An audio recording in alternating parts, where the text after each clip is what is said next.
Okay, so ayun, nandito na pala yung ating paraffol sa May 17 na pa-event natin, no? So, yun yung road safety. So, syempre, kahit papano, may nag-sponsor sa atin. Maraming salamat kay Jane Prosia o Prosia. Nag-sponsor po siya ng swing arm sa atin. So, ito po siya. Alloy. Makakasama rin pala yung sa kapitan ng swing arm, no? So, yan, ganyan siya. Ayan, so, papakita ko sa inyo na malapitan. Ito yata yung brand niya. Pakita natin. Ayan. So, ito na yung pinili nating kulay kasi meron siyang pinagpilian sa akin. Pero ito kasi medyo kahit isang kulay ng e-bike, babagay, no? So, ito yung mga accessories din niya. Meron din dito mga oh, ayan. Kasama rin pala yung mga bracket, no? So, yung mga bracket. Pakita ko sa inyo na malapitan. Ayan. Ayan po yung ating pinasponsor or nag-sponsor po sa atin. Ayan po yung swing arm pang e-bike. So, yun. Kita-kits tayo sa May 17. At malay mo, baka ikaw ang manalo nito. Tumutunog aloy, oh. Narinig ba? So, yun. Meron din tayong aabangan na e-bike company. Sabihin ko na, siya yung NXT. Maglalagay sila ng demo bike doon. So, nintay ko lang yung pinaka-formal email niya. Pero nag-usap na kami ng marketing nila. Maglalagay sila ng 2 unit doon. So, 2 units of, I don't know yung pangalan ng niya. Pero magkaibang model. Pero isang brand. Yun, NXT. So, yun na po muna. Maraming salamat. Kita-kits po tayo doon. Ayan, so pa-index EDSA na tayo. May nainip na like. So yun, ano bang purpose ng e-bike ko? Sa akin po personal ko po. Ito po, tingnan nyo. Nakikita nyo ba? Kung gaano karami yung bit-bit natin, guys. Ayan, so yun po, service po natin to na ganito rin, no? Panghatid sundo plus panghakot. So ito po yung purpose ng aking pag-i-e-bike. Hindi ko po kailangan ng walang flooring. Kaya po yung purpose ko nabibigay nitong WSP. Well, yung iba namang yung e-bike, yes, meron din flooring, okay naman, pero alanganin po sa height ko. Saka yung medyo, alam niyo na, medyo iba yung formahan, iba-iba rin naman ng taste ng mga tao, and we respect naman bawat kagustuhan ng mga tao.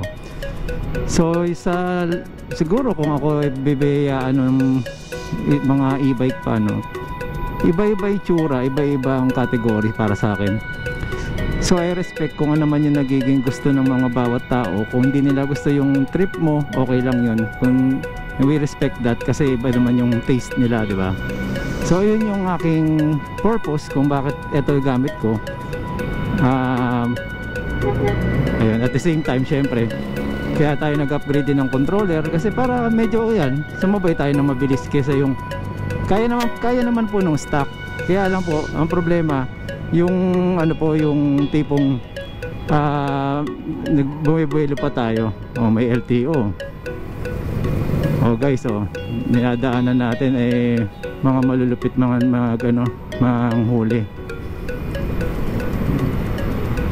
So yun, tinitingnan ko rin po kasi yung kalsada. Nakikita niyo po ba may guhit? So may uneven surface dito. Kaya ayan, napapacheck ulit tayo. Kasi pag mamaya mataas pala. Kasi nakaano tayo, yung helmet na ginagamit natin, nakababa yung visor na pang yung tinted, pang may araw. Kaya ayun, parang naghahang pa tayo, no? Ayun lang. So again, yung ating mga bakit tayo nag-i-e-bike, kasama rin po ito. Nakakatipid din po tayo kasi pag umahakot tayo ng mga gamit, hindi tayo maggagasolina pa, di ba? At hindi tayo mag-aamoy gasolina or amoy usok agad. Although dito po sa atin mag-aamoy usok ka talaga kagad. Ayan, gaya niyan, yung tambucho nakatapat sa atin, di ba? So mag-aamoy tambucho talaga tayo, amoy araw. Pero iba din po yung amoy, ano, may amoy gasolina or amoy ano ka na nanggagaling mismo sa sinasakyan mo. So ayun, dito na lang po muna at mahaba na rin po yung video ulit. Dinuduktong-duktong na lang po natin kung ano, para isang panoorin po different scenario, no, or different place, location. Okay, so akit tayo doon. Sayang lang, paalala, huwag po tayo masyadong dumikit sa mga ganitong kalaking truck, kasi po hindi tayo makikita nyan. Kasi isipin nyo lang din po dyan, sorry nagpapaalam na, pero no, isipin nyo lang din po dyan, kung kayo po yung nagmamaneho, ang taas po nyan guys. Pagka nakaupo po kayo dyan, hindi nyo naman makikita yung mga sumisingit sa gilid eh. Ito pwede pa to, sige, singit tayo dyan. So yan, tirik na tirik yung araw. Yung power mac, laki ng ano doon, no? So ayan, so ito na muna. May nakita tayo guys na WSP. Papatayin ko na sana yung camera eh. Pero tingnan natin kung WSP nga yung nakita ko. Oh yun, WSP nga. So tingnan natin, mabutan natin.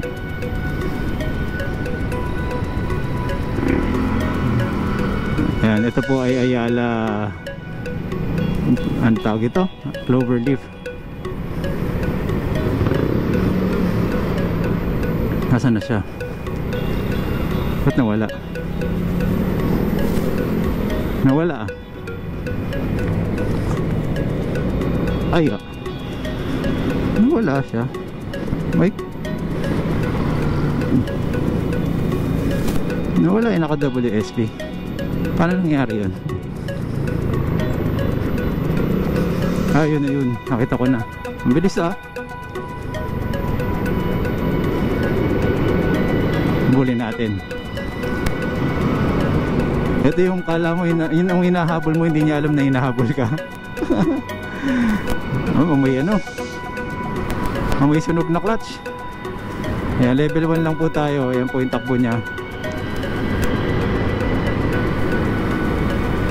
Hindi ba to si Jason? Ayan, naka TTGR din siya.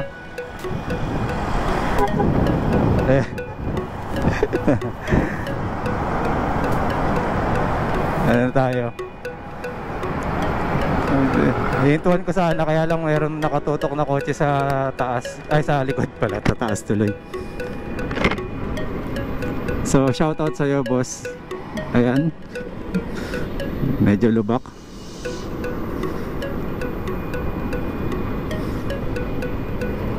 Oh, medyo ano natin kasi mainit.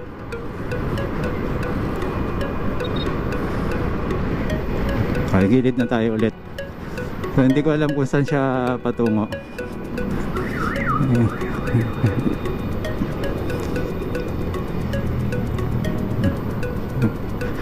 Ayan, at least may nakakasabay na tayo mga WSP, di ba?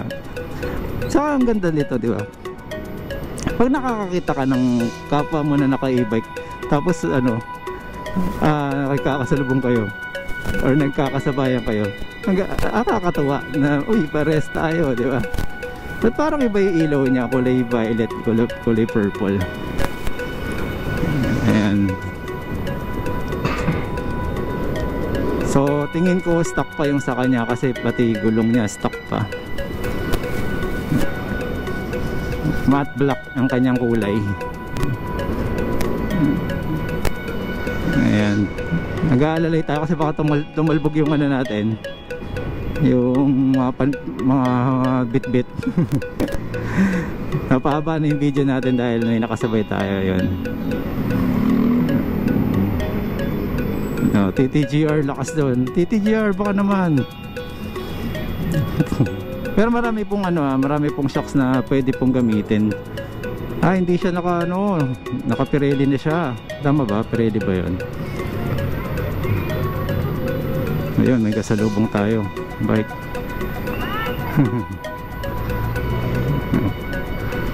Oh, mabilis din sa mibat, oh. Wala. Hatawan ko na to. Hatawan ko na. Ano kasi yung plastic natin eh.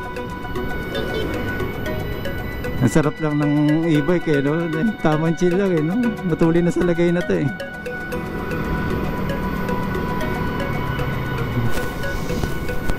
Yung bracket ng ano, natatanggal po kasi marupok po yung ano, yung bakal na pinagkakabitan.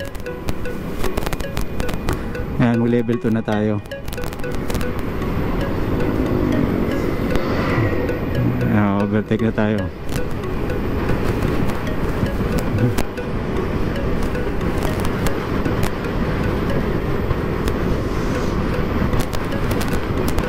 Kasabay natin yung Honda Click guys, 50 din takbo.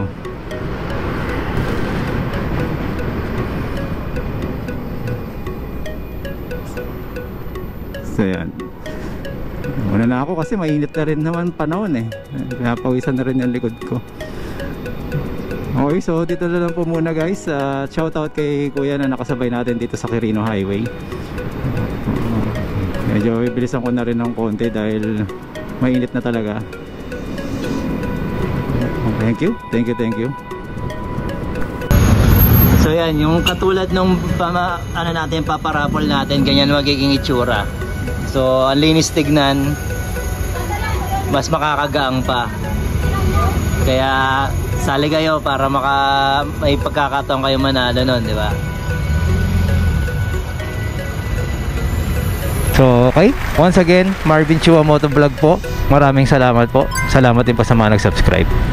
Subscribe, okay. Bulol pa, no? Ayos naman.